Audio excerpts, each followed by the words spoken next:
Welcome to the Genius Factory. Enjoy the video. You start by converting your trained network to a stable, loadable artifact. For example, export to Torch script, saved model, or ONG so loading is deterministic. Once done, create an isolated environment and pin versions to avoid runtime drift. This prevents subtle bugs in production. Make sure to install Flask plus your model runtime and common utils like NumPy.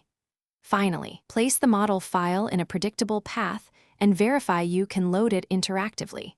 This verifies the rest. You now implement the Flask app, define a health endpoint, and a post/predict that accepts JSON or multi-part input. Import and load the model once at startup, so each request reuses the loaded weights. This saves seconds and memory. Also, implement the exact preprocessing and post-processing used during training, because mismatched normalization or shape will break accuracy. Once routes are defined, test them locally with curl or a lightweight client to confirm inference outputs.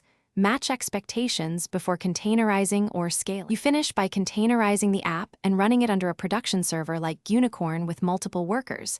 This gives concurrency and graceful restarts. Then add basic logging and a health check for your orchestrator, plus a brief load test to validate latency and throughput.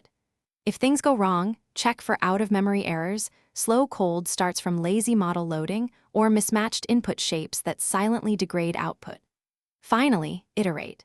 Fix the root cause, redeploy, and rerun your tests to confirm resolution. Thanks for watching. If you found this helpful, don't forget to like and subscribe.